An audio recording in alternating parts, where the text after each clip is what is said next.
नमस्कार, मैं हूं पीयूष त्रिपाठी और आप देख रहे हैं हमारा विशेष कार्यक्रम सितारे। हमारे आप सभी दर्शकों का इस कार्यक्रम में स्वागत। दोस्तों, आज बात करेंगे आज के पंचांग की, व्रत त्योहार की, साथ ही हम आपको आपका राशिफल बताने वाले हैं जी।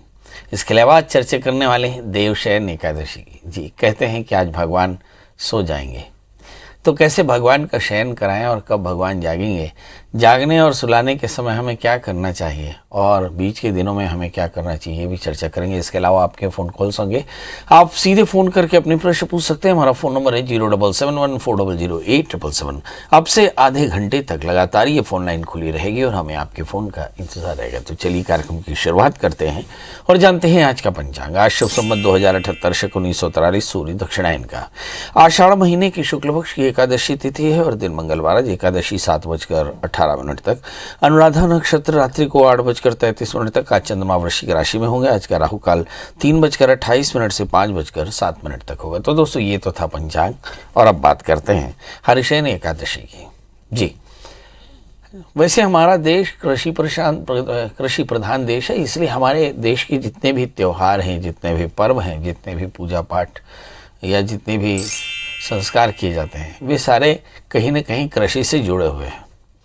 चातुर्मास के प्रारंभ होते ही सारे साधु संत एक जगह बैठ जाते हैं और भगवान भी शयन को चले जाते हैं। चातुर्मास, जो कि सनातन कैलेंडर के अनुसार 4 महीने का आत्मसंयम का काल होता है, इसे देवशयनी एकादशी से और देवोत्थानी एकादशी तक माना जाता है। तो ये आषाढ़ महीने की शुक्ल पक्ष की एकादशी से ये प्रारंभ होता है और देवोत्थानी एकादशी तक रहता है। आषाढ़ महीने की शुक्ल पक्ष की एकादशी को देवशयनी एकादशी कहते हैं, क्योंकि इस दिन देव शयन करते हैं और एकादशी के ठीक 4 महीने बाद भगवान विष्णु प्रबोधनी एकादशी को जागते हैं। देवशयनी एकादशी से 4 माह के लिए विवाह संस्कार, जितने भी काम्य कर्म हैं, जैसे गृह प्रवेश है, यज्ञोपवीत है या फिर विवाह है, ये सारे काम निषिद्ध हो जाते हैं। आज से देवता सो जाते हैं, भगवान सो जाते हैं, क्योंकि ये सारे काम भगवान के साक्षी में किए जाते हैं, इसलिए काम्य कर्मों का निषेध हो जाता है। यहाँ पर एक बात सोचने की है, क्या भगवान वास्तव में सोते हैं? कहा नहीं, ये हमारी एक मान्यता है। भगवान वैसे कभी नहीं सोते। भगवान 24 घंटे प्रत्येक काल में जागते हैं, इसीलिए तो संसार जागता है। मगर हमारे यहाँ पे सांकेतिक तौर पर देवशयन हो जाता है, ताकि हम 4 महीने अपने चातुर्मास में कृषि पर ही ध्यान दें और ज़्यादा आवागमन न करें, ताकि कृषि उससे प्रभावित न हो। पुराणों में कहा गया कि जो व्यक्ति देवशयन एकादशी और प्रबोधनी एकादशी का व्रत रखता है, उसे वह भगवान विष्णु का परम सानिध्य प्राप्त कर पाता है, उत्तम लोगों को स्थान प्राप्त करता है। देवशयनी एकादशी का व्रत कैसे करना चाहिए? तो सबसे पहले तो जल्दी से उठ जाएं। उठने के बाद भगवान सूर्य को अर्घ दें, घर की साफ सफाई कराएं, नित्य कर्म करें और नित्य कर्म से निवृत्त होने के बाद पवित्र जल घर में छिड़काव करें यानी गंगा जल का छिड़काव करें और फिर पूजा स्थल पर अच्छे से गोबर से लीपें और भगवान विष्णु की मूर्ति जो है, भगवान विष्णु का जो विग्रह है, उसके आसपास में गौरी, गणेश, कलश, नवग्रह, षोडश मातृका का स्थापन करें। सभी देवताओं की पूजा करने के बाद भगवान विष्णु का पूजन करें। षोडशोपचार से 16 उपचार सामग्री होती है, इससे भगवान का पूजन करें। इसके बाद भगवान विष्णु को पीताम्बर इत्यादि पहना करके और सुंदर भगवान के चरणारविंदों में आसक्ति उत्पन्न करने वाली कथा का श्रवण करें। फिर आरती प्रसाद वितरण करें। अंत में सफ़ेद चादर से भगवान को ढक देवें। कहते हैं कि बस यही विष्णु शयन कहलाता है। व्यक्ति को इन 4 महीनों के लिए अपने रुचि के और अभीष्ट के अनुसार नित्य व्यवहार के पदार्थों का त्याग करना चाहिए। ऐसा कहा जाता है कि भाई बारिश के समय बहुत सारी चीज़ों का निषेध होता है, जैसे दही है, कंदमूल है, तो ये निषिद्ध किए जाते हैं। जैसे भाजी है, ये मना के कर दिए जाते हैं, क्योंकि बारिश में इनमें कीड़े पड़ जाते हैं, तो आम तौर पे ये काफ़ी ज़्यादा जहरीले भी हो सकते हैं। इसलिए व्रत का नियम लेना चाहिए, ताकि हम भाजी नहीं खाएँ, कंदमूल न खाएँ, दही छाछ न पिएँ। ऐसे बहुत सारे व्रत के नियम लेकर के और फिर चातुर्मास का पालन करना चाहिए और फिर इससे महाफल की प्राप्ति होती है। कुल मिलाकर के इसे व्रत भी कह सकते हैं, इसे सावधानी भी कह सकते हैं, इसे प्रोटोकॉल भी कह सकते हैं, इसे भगवान की महिमा भी कह सकते हैं, इसे राष्ट्रवाद भी कह सकते हैं। ये आध्यात्म का राष्ट्रवाद है। मतलब जब पूरा का पूरा राष्ट्र कृषि कर रहा हो, तो ज़्यादातर साधु संत एक जगह इकट्ठे हो जाते हैं अब और चलना फिरना बंद करके वहाँ वो 4 महीने तप करते हैं और इन्हीं 4 महीनों में किसान खेती करता है और सारे नित्य नैमित्तिक कार्यक्रमों को रोक दिया जाता है। बस यही चातुर्मास है और यही हमारे सनातन की खासियत है। चलिए तो किस तरह से प्रबोधनी एकादशी में चर्चा करेंगे, तो ये अगले एपिसोड में होगा कि भगवान को आपने सुला दिया, अब भगवान जागेंगे कैसे। तो जब देवोत्थानी एकादशी होगी तब हम उस पर चर्चा करेंगे।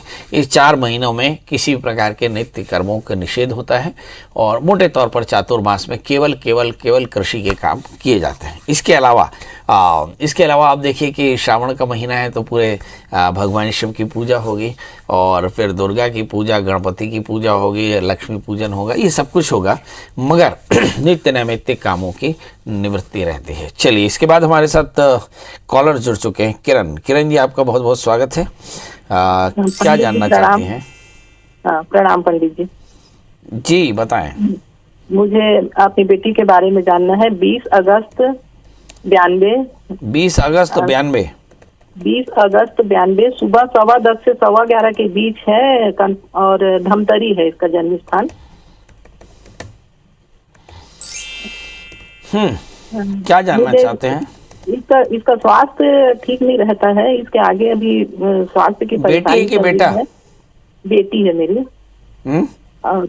और इसके आगे करियर के बारे में, इसकी जॉब वगैरह के बारे में और इसके आगे की लाइफ के बारे में। शादी हुई कि नहीं? हाँ, शादी, बेटा है 6-7 महीने का। 7 महीने का ही बेटा हुआ। उसके बाद इस बेटे की तबीयत ठीक नहीं थी, अब इसकी तबीयत ठीक नहीं चल रही है, तो इसका कुछ उपाय बताइए जो सब ठीक हो।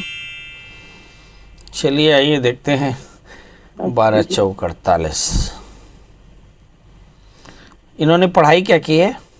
एमटेक करी है सर। MTech computer science? जी नहीं, ये इलेक्ट्रिकल। राइट।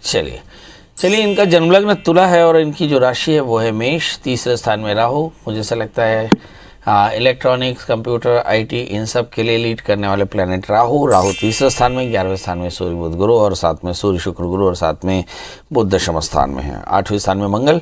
ये सब कुछ बताते हैं कि हेल्थ को लेकर के बहुत सावधान रहना पड़ेगा। खासकर हार्मोनल इम्बैलेंसेस काफ़ी ज़्यादा हो सकते हैं। इस समय उनको एक बेटा हुआ है तो मंगल की महादशा चल रही है, याद रखें। थोड़े से हेल्थ के इश्यूज ज़्यादा भी हो सकते हैं, सावधान रहने की ज़रूरत। रोगेश की दशा चल रही है, तृतीयेश की दशा चल रही है, इसलिए मन में थोड़ा सा कषाय हो सकता है। हालांकि 11वें स्थान में बृहस्पति है, मनोबल काफ़ी बढ़िया है। सवाल यह है कि आगे का करियर कैसा रहेगा। तो गुरु की दशा, उसके बाद शनि की दशा, फिर बुध की दशा। मुझे ऐसा लगता है कि सब कुछ बहुत बेहतर है। राहु की दशाओं में बीते 1.5-2 सालों में काफ़ी ज़्यादा तनाव रहा, मगर अब चीज़ें बहुत अच्छी हैं। क्या करना चाहिए? 4 कैरेट का ओपल, 4 कैरेट का पन्ना पहने, केले के वृक्ष की सेवा करें, साथ में विष्णु सहस्त्रनाम का पाठ करें तो कल्याण होगा। अंकित जी आपका बहुत बहुत स्वागत है। बताइए क्या जानना चाहते हैं? अंकित जी बताएं, डेट ऑफ बर्थ, टाइम और प्लेस। गुरु जी नमस्ते सर, मैं भोपाल से बोल रहा था, अंकित चौरे जी। मेरा जन्म है 6/3/97। 6/3/97 जी सर। 6 मार्च 1997। समय सुबह 8 बजे। और जन्म स्थान होशंगाबाद है सर जी। प्रभु जानना क्या है? श्रीमान जी, बस मैं पढ़ाई कर चुका हूँ सर और बस जॉब के इंतजार में, जॉब आप लगेगा नहीं लगेगा, क्या किया जाए सर? पढ़ाई क्या की है आपने? बीए करा है सर, आईटीआई करी है और पीजीडीसी करा है सर। 1 मिनट, बीई किया हुआ है? जी सर। बीई के बाद आईटीआई? जी हाँ सर। बीई के बाद आईटीआई, ये कैसा वाला? तो बीई किस सब्जेक्ट से किया आपने? पीजीडीसी किया है गुरु जी। हैं? पीजी कंप्यूटर साइंस से। हाँ, कंप्यूटर किया जी। चलिए, कंप्यूटर साइंस से आर्ट से लिया सर। चलिए आइए देखते हैं आगे करियर कैसा रहेगा। यही एक प्रश्न है। आपका जन्मलग्न मीन है और आपकी जो राशि है वो है मकर। लग्न में शनि केतु, 7वें स्थान में मंगल राहु, ये एक तरह का अंगारक योग बनाता है, तो जिसके चलते करियर में थोड़ा सा विलंब हो सकता है। एक 4 कैरेट का बढ़िया सा मूंगा पहन लें और 4 कैरेट के टोपास पहने, आप देखेंगे आगे करियर अच्छा रहेगा। इस समय जो दशाएं चल रही हैं, मुझे ऐसा लगता है कि बुध के अंदर दशाएं दिसंबर के बाद शुरू होंगी, तो दिसंबर के बाद में आपका करियर काफ़ी अच्छा होगा। दिसंबर से लेकर के अगले दिसंबर तक 1 वर्ष के भीतर में आपको एक अच्छी नौकरी मिल जाएगी। करना क्या चाहिए? नियम से आप आदित्य हृदय स्तोत्र का पाठ करें, सूर्य को अर्घ्य दें और पंजीरी का दान करते रहें। और साथ में जैसे मैंने कहा कि एक 4 कैरेट का टोपा, 4 कैरेट का मूंगा धारण करें, कल्याण होगा। गरिमा जी आपका बहुत बहुत स्वागत है, बताइए क्या जानना चाहते हैं? पंडित से मैं भाई के लिए पूछना चाह रही हूँ। 21/2/1978। 21 फरवरी 1978 और समय? हाँ जी, 7:05 का है, जयपुर। आराम से बताइए, जन्म समय का कितने बजे का है? 7:05 जयपुर, सुबेरे शाम? सुबह। और जयपुर राजस्थान? जी। बताइए। बहुत कोशिश कर रहे हैं पंडित जी, शादी नहीं हो रही है, इस साल में शादी है क्या? ये लड़की है आपकी? नहीं, भाई है मेरा। भाई है आपका? चलिए, भाई है, भाई की शादी नहीं हो रही है। हमारे बहुत सारे दर्शक हमारे लगातार एपिसोड्स देखते हैं जिसमें हम ये बताते हैं कि अगर सप्तम भाव सप्तमेश किसी भी तरह से शनि जैसे पापक ग्रहों से आक्रांत हो जाए तो शादी में काफ़ी विलंब होता है, खासकर शनि के कारण। और इसकी कुल वजह होती है जातक का स्वयं का चॉइस। तो आइए देखते हैं, आपके भाई के 7वें स्थान में शनि है, आखिर चॉइस ऐसी क्या है जिसके चलते इनकी शादी नहीं हो रही। और याद रखिएगा कि ये शादी आप लोगों के कारण ही नहीं हो रही है, मतलब बहुत साफ तौर पर लड़का ही शादी में नहीं होने का कारण है। इस बच्चे का जन्म लग्न कुंभ है और इसकी जो राशि है वो है कर्क और 7वें स्थान में शनि की पूर्ण दृष्टि लग्न में। तो इसके चलते 2 लक्षण होते हैं, शादी में विलंब, इसके अलावा ऑर्थोपेडिक पेन होना, और ऐसा व्यक्ति विदेश जाकर या प्रदेश जाकर के धन कमाता है। इसका मतलब है स्वदेश, यानी अपने देश में, अपने घर में रह करके इसे काफ़ी संघर्ष करना पड़ सकता है। तो मतलब करियर एक बड़ी वजह हो सकती है। दूसरी बात, इस समय जो दशाएं चल रही हैं, 28 मार्च 2022 के पहले बुध की अंतर दशाएं चलेंगी, तो शादी का समय काफ़ी अच्छा दिखाई पड़ता है। मुझे ऐसा लगता है इसी समय शादी के योग हैं। पर शादी में करना क्या चाहिए? तो शादी से पहले एक छोटा सा अर्क विवाह कराएं, क्योंकि 7वें स्थान में शनि है और सप्तमेश सूर्य जो है वो शनि से आक्रांत है। दूसरी बात, शादी इनकी चॉइस से होगी इसलिए, और शादी इंटरकास्ट हो सकती है, तो थोड़ा सा दिमाग खोल लें ताकि इसकी शादी बड़ी आसानी से हो सके। अर्क विवाह कराना नांदी मुख श्राद्ध के साथ में जरूरी है। शनिवार रविवार या हस्त नक्षत्र में पूजा कराई जाती है। चलिए, प्रभा जी आपका बहुत बहुत स्वागत है, बताइए क्या जानना चाहती हैं? जी पंडित जी, राधे राधे। जी बताएं। राधे राधे। मुझे अपने पति के बारे में पूछना है। उनकी डेट ऑफ बर्थ है 5 अप्रैल 1972 और समय सुबह 5 बजे के करीब है, मुझे सही कंफर्म तो नहीं। जन्म स्थान? गुना। जी बताइए। जी पंडित जी, उन्होंने अभी गाड़ी बनाई है, ट्रक। जी। पहले वो ड्राइवरी करते थे लेकिन अब खुद की गाड़ी खरीद ली है। लेकिन ये पहले ही चक्कर भरकर गई तो थोड़ी सी दुर्घटना हो गई, तो उनके नाम पर गाड़ी फलेगी या नहीं? चलिए आइए देखते हैं। ड्राइवर हैं और गाड़ी खरीदी है, ट्रक फलेगा कि नहीं, ये शनि के फलने की बात हो रही है। गुरुवार के दिन अपन ने उठाई थी गुप्त नवरात्रि में। गुप्त नवरात्रि में उठाई थी, मतलब अभी उठाई, फिर गाड़ी का एक्सीडेंट भी हो गया, तो मन में संकेत आ गया कि भाई गाड़ी फल रही है कि नहीं। इनका जन्मलग्न कुंभ है, इनकी जो राशि है वो वृश्चिक है। 4थे स्थान में शनि मंगल शुक्र बैठे हैं, बहुत इंजरी प्रोन है, तो मुझे ऐसा लगता है इस तरह के एक्सीडेंट्स इनके होते ही रहेंगे। तो इसके लिए आपको चाहिए कि मंगल का व्रत करें, हनुमान जी का दर्शन, हनुमान चालीसा का पाठ करें। जून 2021 से लेकर के और अगस्त 2022 तक चंद्रमा में शुक्र का, मंगल में शुक्र का अंतर चल रहा है, तो ऐसा मान सकते हैं हम कि आने वाले 1 वर्ष 2 महीने काफ़ी ज़्यादा पैनिक होने वाले हैं और इसमें लगातार इस तरह की उलझनें आ सकती हैं। करना क्या चाहिए? तो दुर्गा सप्तशती के 9 पाठ कराएं, थोड़ी सी चीनी का दान करें, मंगल का व्रत किया करें, भगवान हनुमान जी का दर्शन किया करें, और उसके बाद गाड़ी ड्राइव करें, तो देखेंगे बहुत जल्दी इनको सफलता भी मिलेगी और ये सभी प्रकार के चोट मोचों से बचे रहेंगे। जी, हमारे साथ गजेंद्र जी हैं। गजेंद्र जी आपका बहुत बहुत स्वागत है, बताइए क्या जानना चाहते हैं? प्रणाम पंडित जी। प्रणाम। डेट ऑफ बर्थ बता दें। 26 सितंबर 1993 और जन्म समय बता दें। सुबह 5 बजे। और जन्म स्थान बता दें। कंवरधा। बताइए क्या जानना चाहते हैं? तो सर, नौकरी कब लगेगी इसके बारे में जानना है। तो अभी क्या पढ़ाई लिखाई कर रहे हो जी? MSc एग्रीकल्चर किया हूँ सर। अभी तक नौकरी नहीं लगा जी? नहीं लगा। ओहो, और कहाँ की हो एग्रीकल्चर MSc? कहाँ से किया हैं? सतना। सतना से। चलिए आइए देखते हैं। MSc एग्रीकल्चर किए हैं जनाब, मगर नौकरी नहीं लगती है। बड़ा प्रश्न है राहु केतु से कि आखिर कब नौकरी लगने देंगे जी। सरकारें जिम्मेदार नहीं, याद रखिएगा, नौकरी भगवान की कृपा से मिलती है। आपका जन्मलग्न सिंह है और आपकी जो राशि है वो मकर है। लग्न में शुक्र है, थोड़ा सा तनाव, तीसरे स्थान में मंगल, खूब ऊर्जा, सातवें स्थान में शनि, शादी में भी व्यवधान है, दूसरे स्थान में बृहस्पति। अल्टीमेटली शासकीय नौकरी मिल ही जाएगी। सवाल यह है कि कब। अगस्त 2021 के बाद चंद्रमा की अंतर्दशा शुरू होने वाली है और चंद्रमा आपकी जन्म कुंडली में छठे स्थान में है। मतलब मुझे ऐसा लगता है कि ये वो साल है जिसमें 2021-22 में जब आपकी ज़िंदगी में बड़े परिवर्तन आने वाले हैं और मंगल की दशा जैसे ही प्रारंभ होगी वैसे ही आपको नौकरी मिल जाएगी। मतलब आपको अपेक्षा करनी चाहिए कि वर्ष 2022 में आपको एक अच्छी नौकरी मिल जाएगी।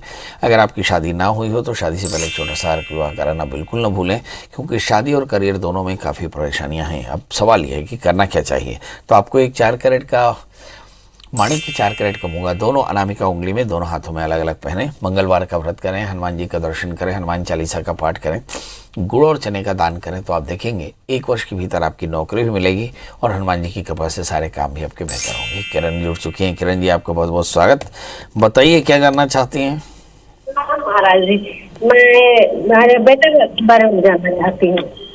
उनका डेट ऑफ बर्थ है 5 अप्रैल 2003 और इस जन्म समय है सुबह 7 बजे और जन्म स्थान बस छत्तीसगढ़ जगदलपुर।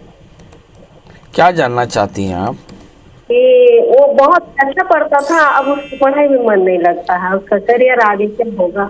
सब्जेक्ट क्या लिया उसने? साइंस लिया है, इस साल फर्स्ट ईयर का दिया पेपर। इन्हें नीट का एग्जाम देगा जी हैं? जी, नीट का एग्जाम देगा। बहुत सुंदर। तो आपको क्या लगता है आपका बेटा सेलेक्ट हो जाएगा? वही तो पढ़ाई में कमजोर हो गया, अच्छा पढ़ता था अब अच्छा, आपको ये तत्व ज्ञान पता है कि आपका बेटा पढ़ेगा और सेलेक्ट हो जाएगा। मुझे क्या जवाब देना चाहिए? मैं भी ये कह दूं कि पढ़ेगा और सेलेक्ट हो जाएगा, पर बड़ा प्रश्न है कि बेटा पढ़ेगा कि नहीं। चलिए, मैं समझ गया। लोग मुझसे जानना चाहते हैं कि करियर कैसा रहेगा। इस बच्चे का जन्मलग्न मेष है और इसकी जो राशि है वो मेष है। वैसे आपको बता दूं कि ज्योतिष में जहाँ तक मेरी समझ आती है, मेष लग्न वाले जातकों को डॉक्टर बनना बड़ा आसान होता है। बस उन्हें थोड़ी सी पढ़ाई एकाग्रता से कर लेनी चाहिए। मतलब ये बच्चा बहुत अच्छा डॉक्टर बन जाएगा, इसकी मैं गारंटी दे सकता हूँ। अगर ये अपनी पढ़ाई को 6 से 7% इम्प्रूव कर ले, मतलब कंसंट्रेशन इम्प्रूव कर ले, और इसे एक 4 कैरेट का अच्छा सा टोपाज और एक 4 कैरेट का मूंगा पहना दें, ये बृहस्पति का व्रत करना शुरू करे। बृहस्पति ओम ब्रह्म बृहस्पति नमः मंत्र का 1 माला जप कर लिया करें, आप देखेंगे बहुत अच्छा डॉक्टर ये बन जाएगा जी। तो अब आपसे विदा लेते हैं, और विदा लेते समय यही एक बात कि ये कार्यक्रम का अंत नहीं, कार्यक्रम अभी जारी रहेगा। बस गूगल में ढूंढना है आपको प्रियाशरण त्रिपाठी, पंडित PS त्रिपाठी या PS त्रिपाठी ढूंढना है। अगर आपको कोई नंबर मिल जाए तो आप कॉल कर सकते हैं, या घर का एड्रेस मिल जाए तो आप घर पहुंच जाए। बहुत अच्छा लगेगा आपसे बातें करके।